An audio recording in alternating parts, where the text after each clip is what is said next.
বন্ধুগণ, আজ আমরা আলোচনা করব এক গভীর আধ্যাত্মিক বিষয় নিয়ে। কলিযুগের অন্তে কি ঘটবে।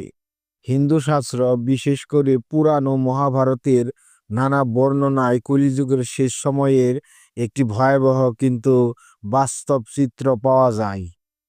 শাস্ত্র অনুযায়ী কলিযুগে 4টি ধর্মস্তম্ভ সত্য, দয়া, তপস্যা ও দান ক্রমশ বিলীন হতে থাকে। শেষ সময়ে দেখা যাবে সত্য একেবারে হারিয়ে গেছে, মানুষের হৃদয়ে দয়া নেই, কেউ তপস্যা বা আধ্যাত্মিক সাধনা করবে না, দান ধ্যান বন্ধ হয়ে যাবে, সমাজে বিশৃঙ্খলা ছড়িয়ে পড়বে, পুত্র পিতার শত্রু হবে, ভাই ভাইয়ের বিরোধী হবে, মানুষ কেবল সম্পদ, ধুক আর ক্ষমতার পেছনে দৌড়াবে। কলিযুগের অন্তে প্রকৃতি শান্ত থাকবে না, অকাল বৃষ্টি, ভয়ঙ্কর খরা ও দুর্ভিক্ষ দেখা দেবে। মহামারী, অগ্নিকাণ্ড ও ভূমিকম্পে পৃথিবী কেঁপে উঠবে। মানুষ ক্ষুদ্রায়ু হবে, শরীর দুর্বল হবে, মৃত্যু ভয় প্রতিদিনই বাড়বে। শাস্ত্রে বর্ণিত আছে, কলিযুগের অন্তে ভগবান বিষ্ণুর দশম অবতার কল্কি আবির্ভূত হবেন। তিনি সাদা ঘোড়ায় আরোহণ করবেন, হাতে থাকবে জাতিস্মান তরবারি।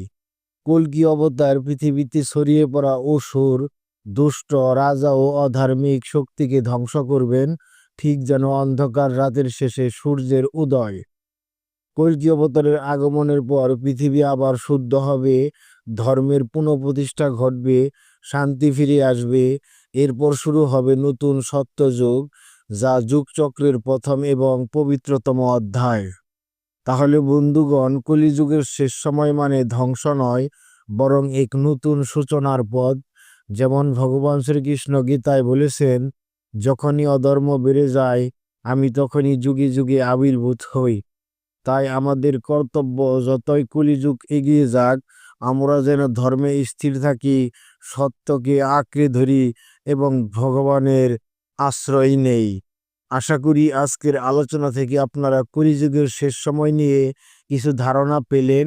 ভিডিওটি ভালো লাগলে লাইক, শেয়ার ও চ্যানেলটি সাবস্ক্রাইব করতে ভুলবেন না। ধন্যবাদ সবাইকে।